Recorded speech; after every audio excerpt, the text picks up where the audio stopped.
this session to memory of my wife, Gila. Many of you knew her. And also to all those who, all of you who are here today, so many of you here, I shared your loss with you as well.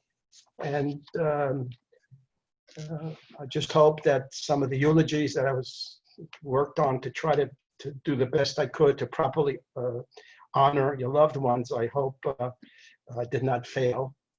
And many of them really are still with me even today. So we say, may their memories always be a source of blessing to us all. I have 3 parts to our class today. The first part will be a personal sharing of my experience with this class that I entered, and the new way of thinking. And I do so not just to be personal, because at the end you'll see that it'll come together and really related to the theme. But when I first started the process, Gila had passed away, and I was really just lost, searching for what to do with myself. And I tried all kinds of things. I spent 2 years going through all of the Mishnahs, the Mishnayot, the whole Mishnah, but then wasn't enough. And I knew how much Gila loved Israel. And so someone told me the best way to learn Israel is to go through a tour guide program, because then you see everything with experts in archaeology and flora and animals and birds and architecture and geomorphology. I don't even know what these words were before I entered the class. Geomorphology and so on. And it was a 2-year program. Evenings were university classes, 5 hours an evening, and every Sunday from 6 a.m. to 10 p.m. was to go on a tour for 100 Sundays. So at this age, I didn't think I could make it. But I figured, look, I have nothing to lose. The tour guide, I'm not going to be. I don't want to be a tour guide, but I'll learn as much as I could. So I started the program, and the first they told me I'd have to come for an interview. They're only taking 42 students. They have 75 applications. All right, I had to write an essay, and then I had to go for an interview. And the fellow told me I was accepted to the class. I just told him, I just one caveat. I don't want to enter this class if I'm going to not allow a younger person who needs this as a career to make a living. It's not fair. I'm not looking for a new career. I don't necessarily need it for that. So if it's going to be in the way, I really don't want to be accepted. And so anyway, I got a letter that I should come, I'm accepted, and so on. But I have to go to the Ministry of Education to get my my improvement that I'm able to at least qualify. All right, so I gathered my documents together, my college graduates, my master's, my doctorate, my the certificate that I'm a rabbi from the Jewish Theological Seminary, and so on. I even have a transcripts. I put them all together, big packet. I go to the Ministry of Education, and she looks at it, and she says, "Oh, this is very nice. Where's your high school diploma?" I said, "What do you mean?" I said, "I don't know if I don't keep my high school. I don't think I kept my high school diploma. Why is it so important?" She says, all these other things are not important. Well, I just need your high school diploma." I said, I can't get to college. I can't get to any place else unless I have a high school diploma. In America anyway, I don't know what you're talking, even in Israel, what are you talking about? No, I need my high school diploma. So I figured, where am I going to find my high school diploma? I'll go home. Maybe it's over. This part of my journey will be over. Go home. I went online. I called my old high school. It doesn't exist anymore. 40 years ago, the neighborhood changed. It's now a daycare center for seniors. So where am I going to get my record of my high school diploma? Try the New York Board of Education. Oh, I called the New York Board of Education. It'll take me 3 months for them to check the records and so on, and send a copy. After 3 months, forget it. I go home. I said, let me look through Gila's documents and see maybe something might be there, because I know Gila always lost things. That was, everyone who knew her knows she was always losing things, but she had this uncanny ability. I don't know where she always find it. She always found anything that she ever lost. So I went to records, and lo and behold, we knew we were together since high school, and so there was her diploma and my high school diploma. I was so excited. I go back to this Ministry of Education. There's a problem. What's the problem? The top line is in Latin, and it has to be translated. I said, all it is a heading. It doesn't tell you. The rest of it says I graduated Thomas Jefferson High School, the year, signed, sealed. What do you mean? No, you have to. So where am I going to get this straight? Well, there are only 2 people in Israel that are notarized to be able to translate Latin. And then I said, what, are you crazy? So I said, can I talk to your supervisor? And so she felt sorry for me. She said, yeah, let me talk to her. She goes over to the supervisor and says, yeah, the supervisor will see you in an hour. I said, okay, I'll wait. I came this far. So I go see her finally, and I get my, she approves it, and I get my approval, and I'm able to go home in peace. All right? So now the class is starting, and I'm excited. I go to university. I go to the bookstore. I buy my notebooks and my pens to take notes, and I come into the class. We had classes from 5 p.m. to 10 p.m. and every Sunday from 6 a.m. to 10 p.m. with tours. And I go and take notes, and I walk in. I'm the oldest person in the class. No one else is near me in age. So first of all, I'm the Saba of the class. Later, when they got to find out I'm a rabbi, they stopped the Sabas and called me rabbi. But here I was grandpa. All right, you live with it. I come in and I look at the class. Half the class are Arabs, Christian, and Muslim. The other half are Chinese, South Koreans, and Jews from Brazil, from all over. So look back, was being an interesting session. Go in and I take a front seat because I don't hear so well now. I don't see as well as I do, but I still have my driver's license. So that's no problem, because it helped me a lot. So I was able to get where I'm going, get home to say Kaddish for my mother. She had passed away that year, so I could catch a midnight minyan. In Israel, you can always catch a minyan 24 hours a day somewhere. So I'm coming in, I look around. I'm the only one with a notebook. Everybody else has got a laptop. And they're sitting there with laptops. They're not writing anything. And then my hands are killing me after 5 hours worth of each night, and they're sitting with laptops. The Chinese students whose Hebrew is not good, but who's better in English, but English is terrible also. So they have these recorders. The recorder records what the lecturer is saying, goes into the computer, and it translates into Chinese. And meantime, the other people have these recorders and so on. It translates the lectures, puts it onto the computer for notes. You don't have to write anything. The notes are, and then it tells they tell the computer to rearrange the notes, to summarize for them, to put in pictures and the whole business and so on and so forth. And I'm scratching my head. How am I I can't do this. I'm pen and pencil, man. It's a whole different world. So, all right. Then we go on our first tour, and I'll conclude with this, and then we'll get into the heart of what we're supposed to do. On the first tour, which was Arad, Tel Arad. Arad is a city down in the Negev.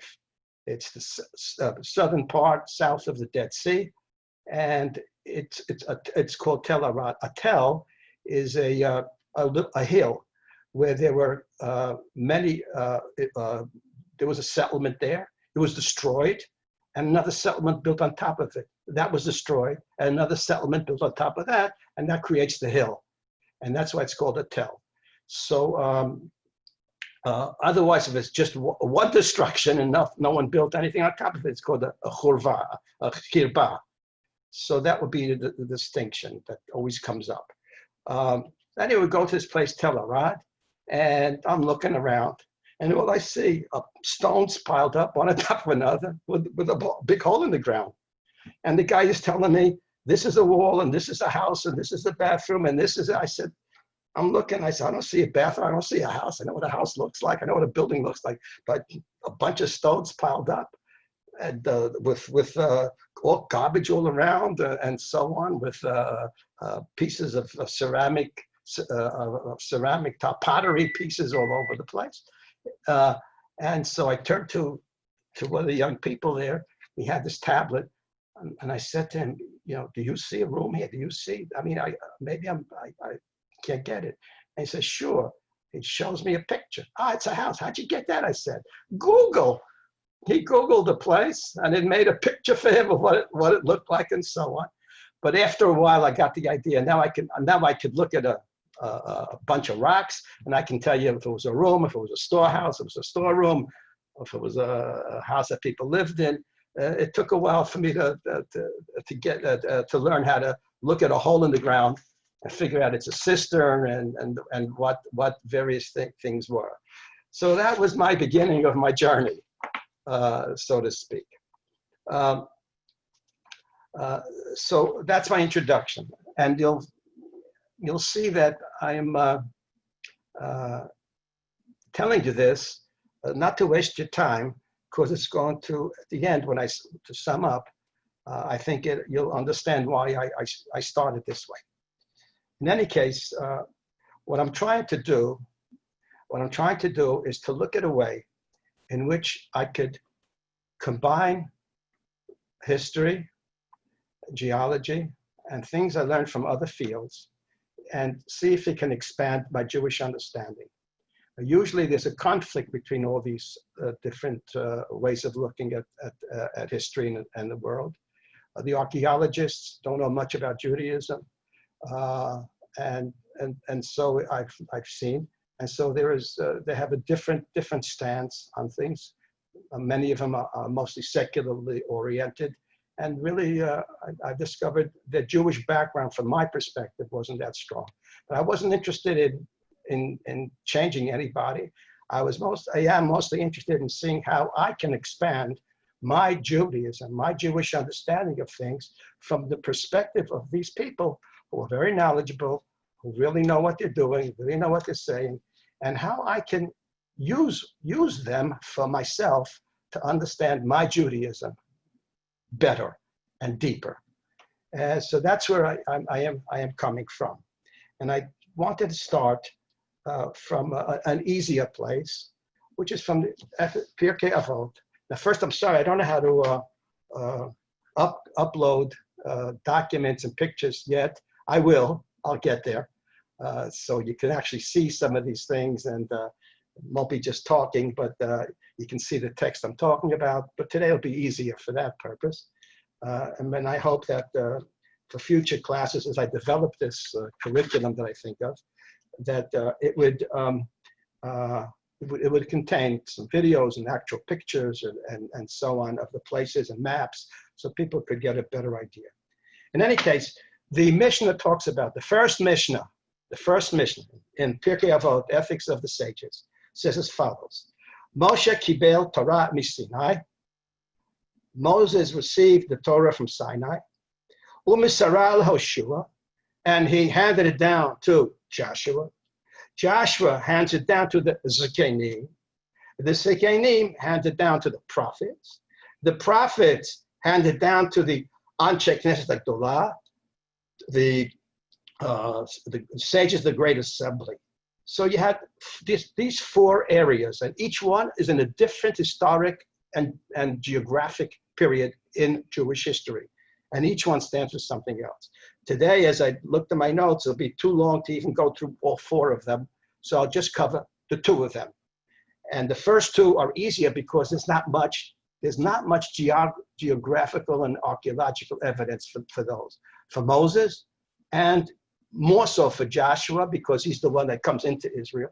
And after that, the heart of what we find in Israel will be found, because that's when settlements, Jewish settlements, begin to start, and that's where you're going to find all the stuff that we're looking for and to be there and to actually feel the presence of of the Bible and Jewish history, to stand there, to stand at the place and to walk in the place where the prophets walked and where King David lived and so on is a thrilling experience. It makes everything alive.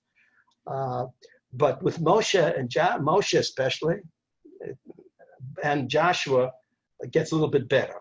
So I'm going to cover it, just those two of them for today. So won't be here all day. Besides, it's my nighttime, so I'm going to go to sleep. So anyway, so the first one is Moshe received the Torah from Sinai. And the question that first I ask is as follows. No one really knows where Sinai is. There are all kinds of theories. But the most accepted traditional view is that it's in the southern part of the Sinai desert, and it's called Jebel Musa. Jebel is in Arabic, which means mountain, and Musa is Moses. Jebel Musa in the southern part. But there's no Jewish presence there. There's no Jewish presence there. There is a Greek Orthodox monastery, Santa Carina. There is the top of the mountain, there is a mosque, but there's no Jewish presence.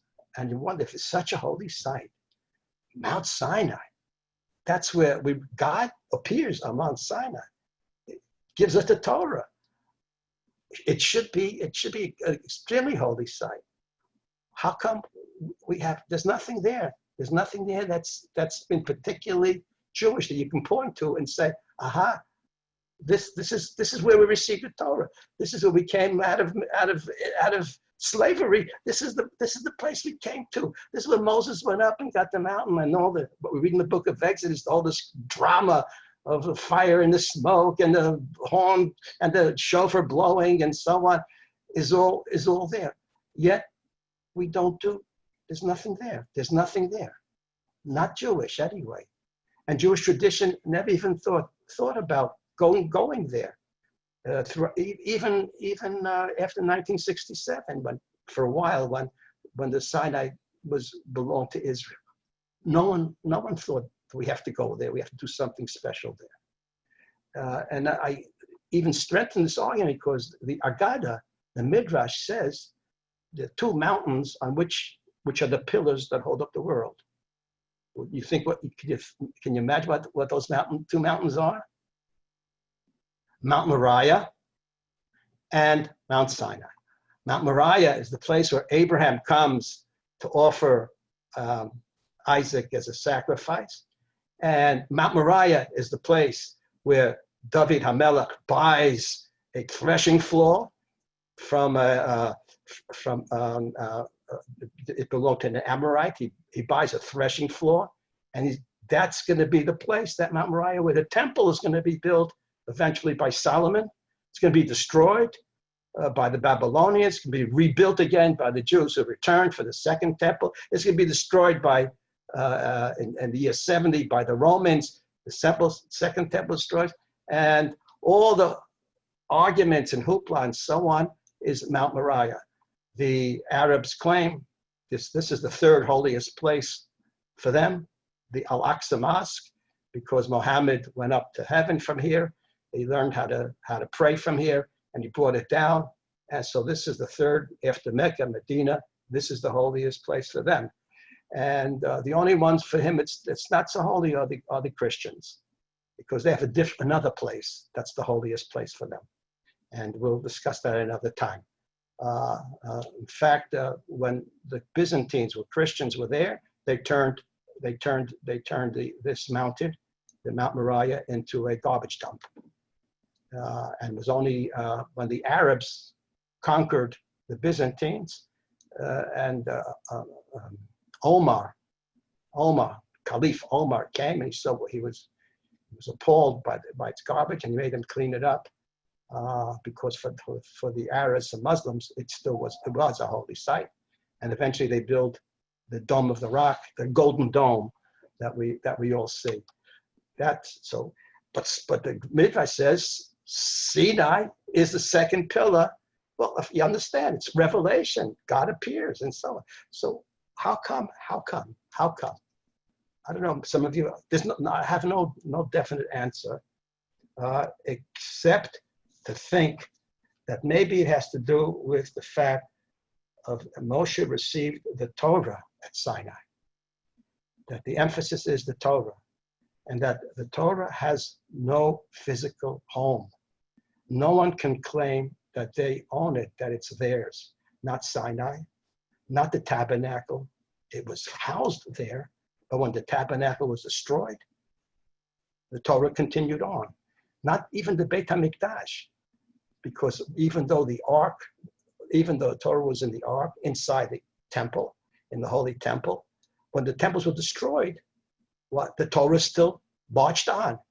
And even the ark itself cannot claim that it owns the Torah, that it holds the Torah by itself, because we don't have the ark anymore. Where is the ark? But we have the Torah. So I would say the message, and this is what I'm trying to find to, the message is that that Sinai can't be recognized as a holy place for us. We use it in words. It's true. It's true. The rabbis say, what's the meaning of Sinai and so on, but not in reality, not in actuality. We don't say it's a holy place for us to go to and to visit and so on and to mark, because in doing so, it will be the home of the Torah. The Torah has no home. The Torah has no home, not that place. The Torah is not the holiness of place. It's the holiness in time and the ideas that we carry with us.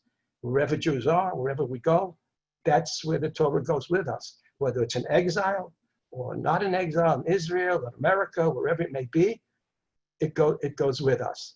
So I think to emphasize that it could be. That's why Sinai, the rabbis never felt that Sinai is a holy place, and they didn't make it into a holy place. Now I ask another question. Moshe kibel Torah mi Sinai. Which Torah? Which Torah? Moshe goes up to the mountaintop. He goes up to top of Jebel Musa. He climbs up. Now I was up that mountain, and it's a tough climb. I want to tell you, not so easy. It took 3.5 hours to get up there to the top. And you see an Israeli flag. That's about it. Not anymore, because it's now part of Egypt. So even the Israeli flag you don't see anymore. But climb up to the top of the mountain. He comes up. He gets the tablets, comes down. It's the 17th day of Tammuz. We just passed it. It was a fast day. The 17th day of Tammuz. And what does he see? He looks down and he sees the Israelites. What are they doing? They're dancing. They're singing. No masks. They're not keeping their distance. They're not washing their hands and so on. And he's frustrated or he's angry. Different interpretation. He takes those tablets and throws them down and crashes them to the ground. And they're broken. And God tells him, okay, I'm done with this people. I'm going to start all over. And Moses prays for forgiveness and so on. Moshe goes up again the second time on the first day of Elul. And he's there for another 40 days, which comes out to be the 10th day of Tishrei, which is, you know which holiday? Yom Kippur. He comes back with Yom Kippur with the second try. This one, he succeeds. But I ask myself this question. First of all, what happened to the broken pieces? Number two, which is holier? The broken pieces or the ones that the second time that he comes back? And there are two ways of looking at it. On the one hand, the first set of tablets, God did all of it. Moses didn't do anything. He just came up and he got it all. God prepared it all, which means it must be holier. The second set of tablets, Moses had to prepare the stones. He had to make the stones. And when he goes up, the letters get written onto the tablets. So it seems to me it's a lower level of kedusha, of holiness, than if God did the whole thing himself, or maybe not. So, and here you have, in Jewish tradition, you have two ways of looking at it. One is, now we don't know what happened to those broken pieces. Maybe one day they'll find those broken pieces, but Jewish tradition says those broken pieces were collected. They weren't thrown away, not allowed to throw away divrei kodesh, holy objects. And those broken pieces were put into the ark along with the whole pieces. So that ark contained the luchot and shivrei luchot. But if the shivrei luchot are so holy, then the rabbis say, that's why, that symbolizes that what a broken heart can do. That God is always closer to a broken heart than one who doesn't have it. If you really want your prayers to be answered, and God to really listen, it has to be through tza'akah, through a broken heart, because the broken heart is holy. On the other hand, others are saying, no, the second part is holier. Why? Because it involved the partnership between man and God, that the Torah could only exist if there is a partnership between the two. There's a contract, there's a brit. So I don't know which way to go. I leave that up to you to decide and which way you want to go. Now what happened to Moshe? Moshe Nebuch doesn't make it to where he wants to go. You can really feel sorry for Moshe. He comes to a mountain called Nevo. He looks out and he's able to see what Israel looks like from a distance, but he can't go in. And he also then hands over the cloak authority to the next one, to Joshua, who will now finish the job that he began. But he dies there. Where he's buried, we don't know.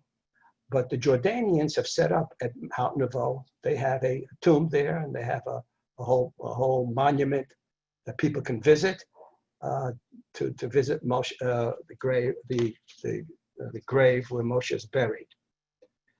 But there's another place which is interesting. There's a place about 25 minutes out of Jerusalem, near Jericho, called Nebi Musa. Nebi Musa is Arabic name for Prophet Moses. Moses in Islam is a respected prophet as well. And what happens is they claim that Moshe Rabbeinu is buried there. There's no way he could be buried there because he never comes to Israel. This is Israel's cross. It's on the other side of the Jordan River. Nevertheless, it was buried there. What happened? In the 13th century, the Mamluks, or Muslims, who controlled Israel for over 300 years,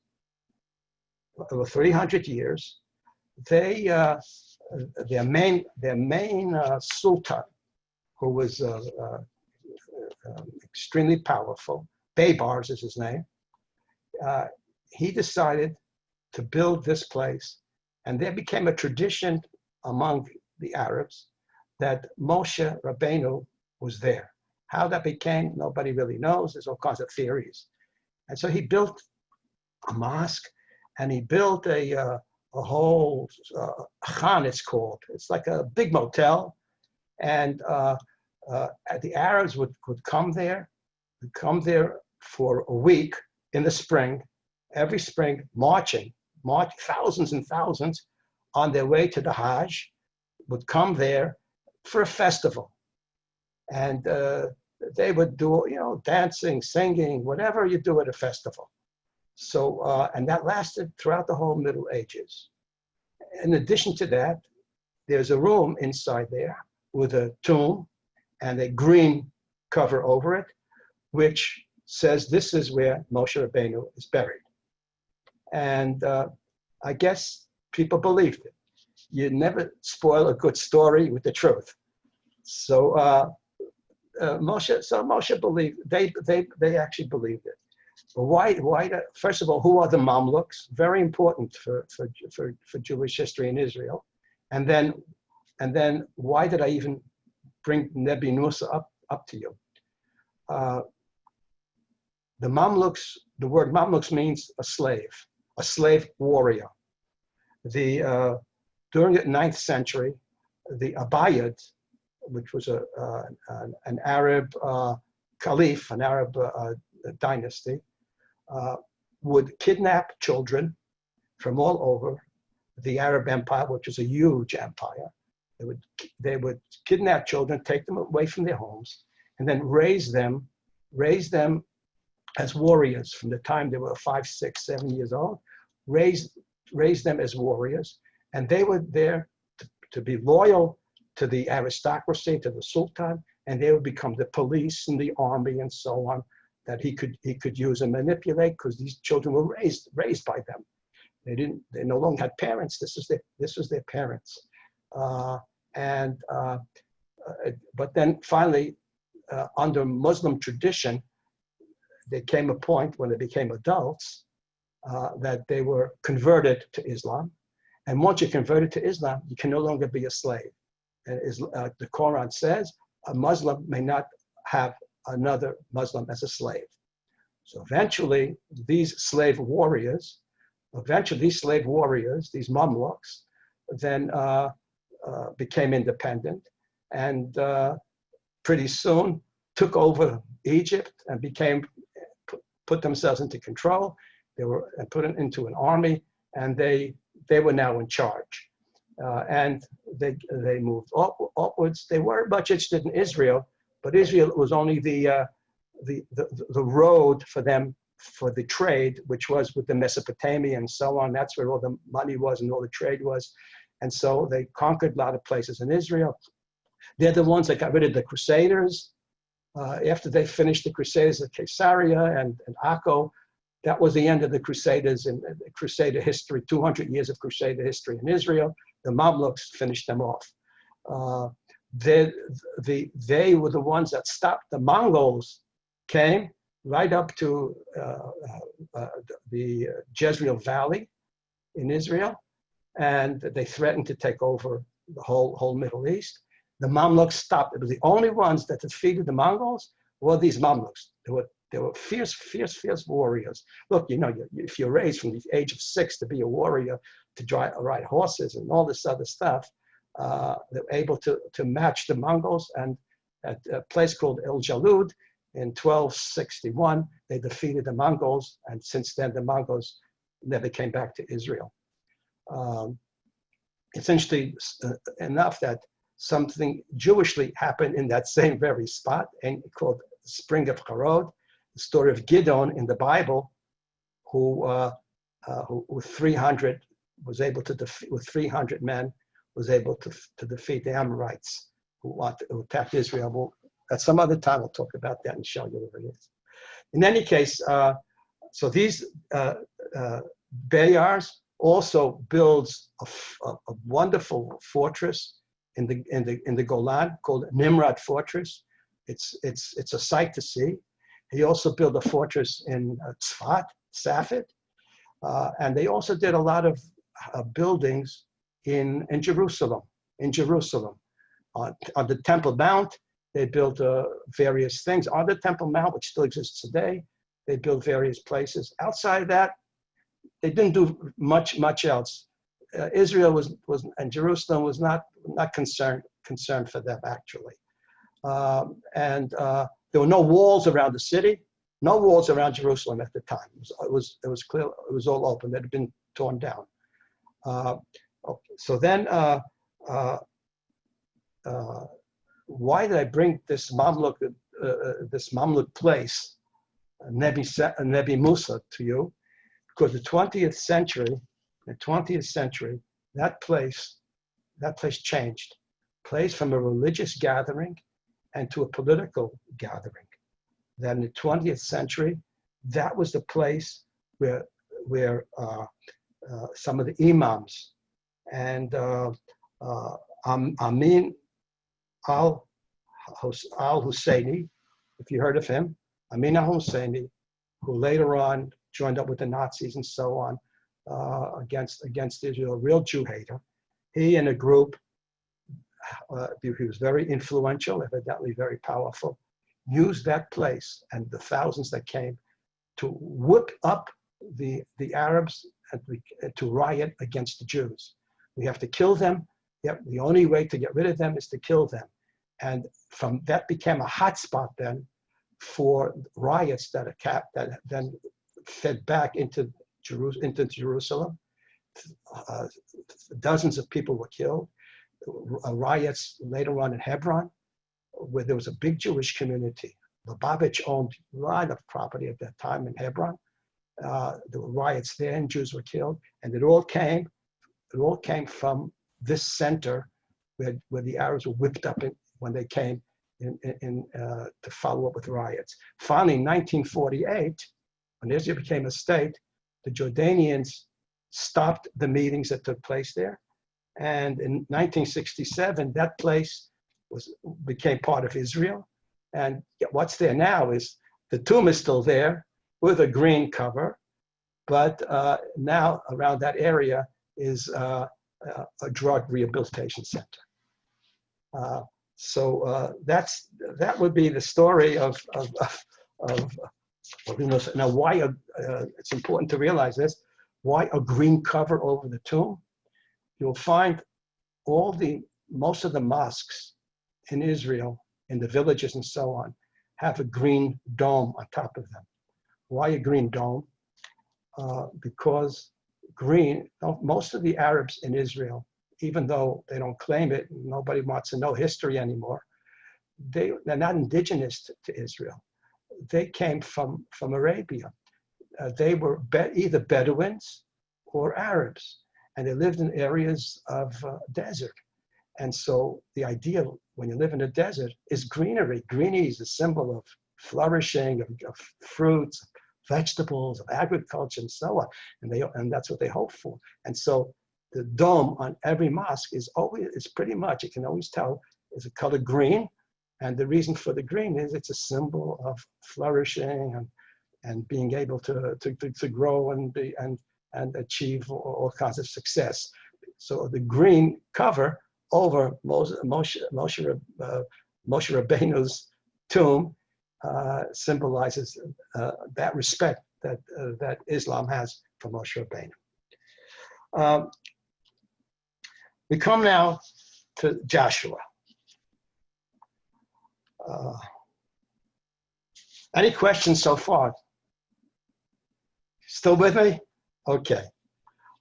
We'll come now to Joshua. Joshua's turn came. His job was to bring the Israelites across the Jordan into the land of Israel and to begin the conquests of the various areas that were to become the land of Israel. He sends, like Moshe did, a bunch of spies over to cross the Jordan. And the spies, instead of crossing the land, they come to the city of Jericho, which is the oldest city in the world, 8,000 years old, one of the first cities ever uncovered, 8,000 years ago. In any case, he cut the city, and they come through the gate to a woman's house, Rachav. She happened to have been a prostitute, a provider, the Talmud calls it, a provider of provisions. We know what kind of provisions she provided. And they describe her as the most beautiful woman. If a male just looked at her, he would want to have her.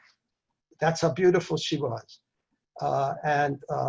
Talmud tells us she was a prostitute from the age of 10 to 50, which already tells you about what kind of family she probably came from.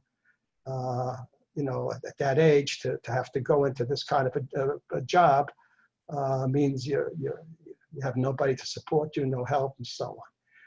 So they came there, And because she was so popular, and even the head of the city, the governor, would come to see her. So he had to sneak in. He couldn't go in from the city, so he had to sneak in from the outside, from the wall. So they had built for her a door to be able to get in from the outside of the other side of the gate, from the outside the walls. And same thing with some of the other aristocrats who she did her provisions with. So anyway, these spies came through those doors. I hope they didn't come for her provisions, but evidently not. They came to find out what's going on. And something happened. This woman, Rahab, 50 years old, had somehow adopted Judaism. God didn't speak to her. She's no prophet. She didn't have any influence. On her own, she came to the realization that this is the God of Israel, that this is the one she has to follow, this is the people she has to be with. And so she protected them and so on, and let them out. What she did, you can see what became of her. What she did was she made them promise she'll help them escape, but they would have to promise that they would save her and her family, which the Talmud says were 250. Her and all her cousins, everybody was there. So here's a woman who probably was abandoned by her family, yet she still wants to save them. So it shows you what the change that happened to her. And eventually, when the Israelites conquered the city of Jericho, and by the way, there's no proof, no archaeological proof that there was a wall around Jericho and the walls came tumbling down and so on. But like I said before, you don't spoil a good story with the facts. So we'll stick with the story for this one because you have no other evidence really, one way or another. Maybe one day they'll find it. Right now, there is no evidence. The only evidence is there's a little village that existed at the time there. That's the only evidence so far that they have discovered. And so eventually she's going to be married to Joshua, and her descendants will be various prophets as well, Jeremiah, Isaiah, and so on. It's part of that relationship eventually over the course of the years. Joshua now comes and he brings the Israelites and they cross the Jordan. Now, I don't know if have you been to Israel? Have you seen the Jordan River? Well, it's not much bigger than Sligo Creek Park, honestly. And it's filthy, it's brown, muddy, and so on. And you say, what's this business? The water's had a party. You can just jump across it. What's going on? I'll explain what's going on in a minute. But that place of crossing is fascinating. A couple of things happened at that same place. The Jews crossed there and came to a village called Gilgal, which they set up as a town. Christianity says, according to the New Testament, that's the place also where Jesus was baptized by John the Baptist, and that's when he became not the Lubavitcher Rebbe, but the Messiah for Christianity. Okay.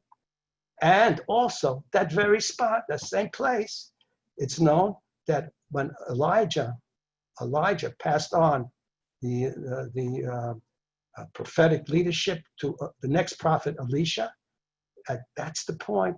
At that point, he gave his cloak over to Elisha, who was his main student, who then became the next prophet as Elijah went up to heaven.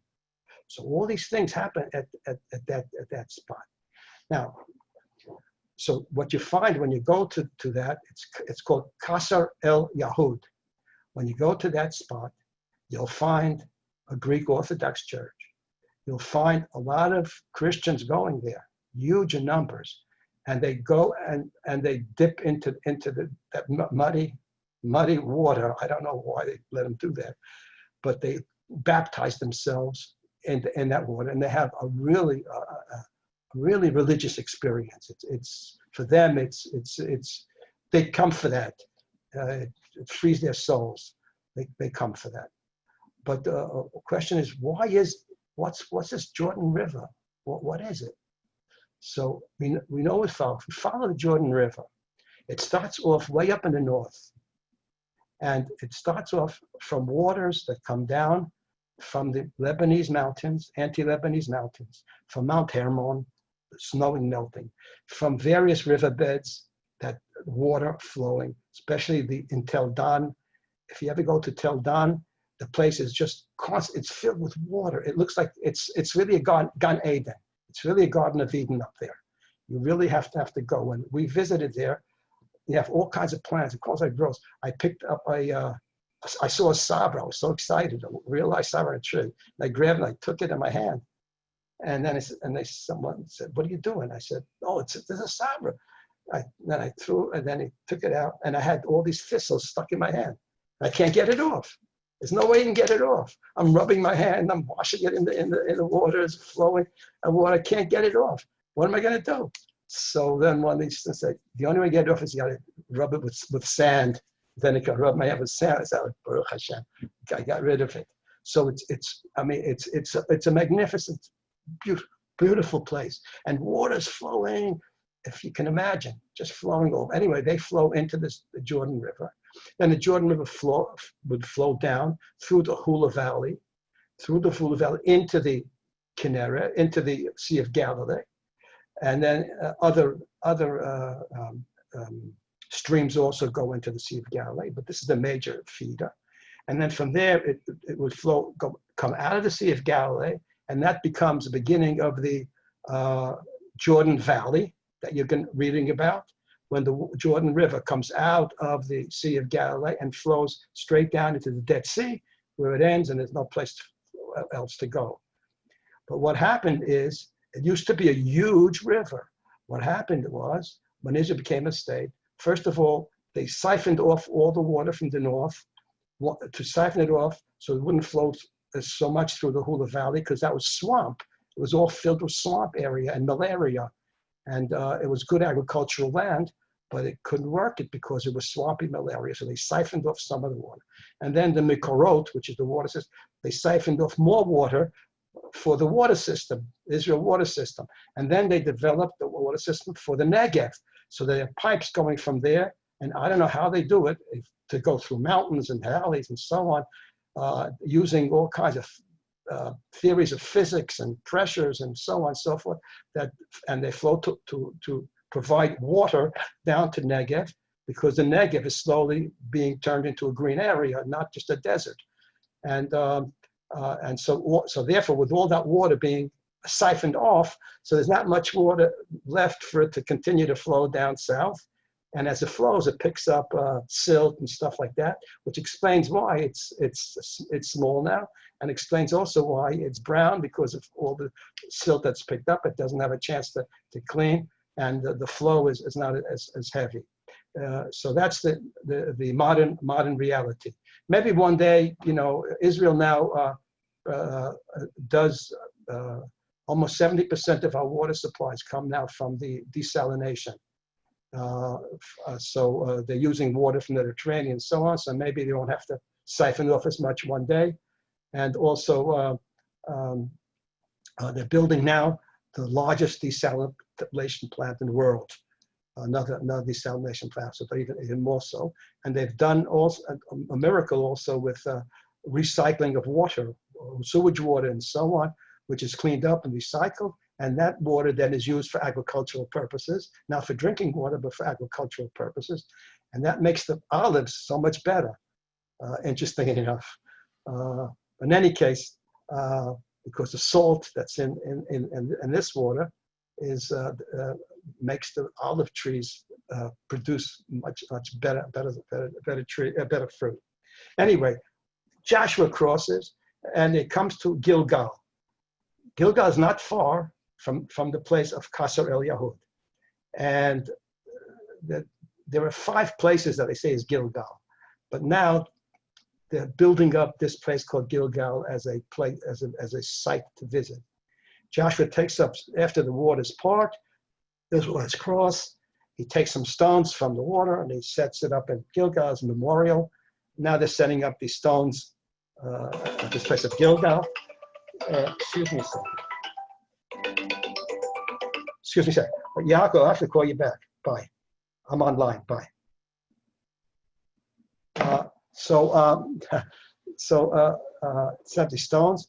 Also at Gilgal, it was the first time while the Jews were in the desert, there was no circumcision. This is the first time then that everyone had to circumcise themselves at Gilgal. So, you're looking for the mound of foreskins, then, it wouldn't be there, believe me. And then they had the first Passover observed was also at Gilgal.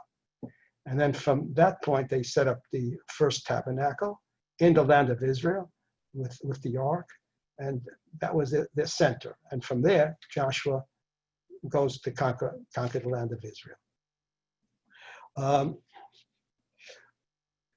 I'm going to end with this more about Joshua but we'll end it here. Finally, at the end of his life, Joshua dies. He goes to a mountain called Mount Aval, which is in the north, near Shechem, Nablus. And there he builds an altar, and he offers and he gives his farewell address to the people of Israel. And he dies there, and he'll be buried there. He's buried in a small Arab village, which is very hard to get to. You're not allowed to go there. There's a sign that in the Arab village to go into near Shechem or Nablus, there's a big red sign. It's forbidden for Israelis to enter for our own protection. But Arabs can go out and in at pleasure. No one has to worry about their protection coming into Israel or coming back. We have to worry about going into some of these villages and coming back. We may never come back. So we can't go with it. However, one day a year, on the 26th day of Nisan, which is the Yahrzeit of Joshua, then that evening, Jews are permitted to go because Israel Defense Force is all around there to make sure nothing happens to anybody. And so a lot of people go there to pay homage to Joshua, who conquered 31 cities, they say, and who divided up the land of Israel into various tribes in a place called Shiloh, in Shiloh. And maybe if we have another session, everyone has to go to visit Shiloh. It's very easy to go to there. It's a very important city. So anyway, so I'm going to stop there because it is getting on.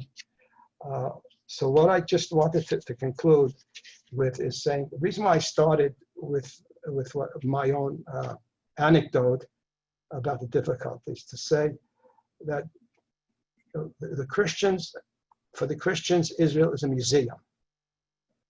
For the Muslims, it is also it's a religious place, but also a museum. But the Arab Empire and all these and the Crusaders and so on, when they were here for hundreds and hundreds of years, they weren't interested in building a country. They were building institutions that were for them, not a country. We Jews, our sites, many of them are just rocks and holes in the ground, if I may say, right? But that's because this was all destroyed throughout our history, one after another, one conqueror after another, and that's all we had left, not fancy buildings. But we're not in the business of building a fancy building. Even though there are amazing places, but we're in the business of building a country, a modern country, and not just building a monument to the past, but also a country for the future. And when that happens, the reality is you got to deal with the bureaucracy. Israel is more advanced than America is in high tech and so on, but it sits on a medieval bureaucracy. The bureaucracy is awful. There's a lot to go. At Tel Aviv, they're building a building. Don't ask me how they do it. Sitting on sand, that's going to match the Empire State Building. I still don't know how they do it. So at Jerusalem, I would say the bird of the national bird of Israel is the crane, because wherever you go, you see these cranes. It's building going on. I can't drive with my car anymore anywhere because they're building new roads, they're building new trains, they're building new light rails, they're building new homes. It's a bustling city with a lot of bustling division. I must say too, there's still a lot of division. We still have a long way to go, and so when I told you my story about my frustrations and so on, it's to indicate there's a reality to Israel. Someone said smallness is not the test of greatness. Israel is small, but I don't think we're great yet either. We're still on the way, and then we have a long way. We have a while to go, and all of us still have something that we can contribute one day to make our Jewish state not just a small state, but a great state. Thank you very much for joining me. Does anyone have any questions? Yasher Koach. Thank you very much. Just on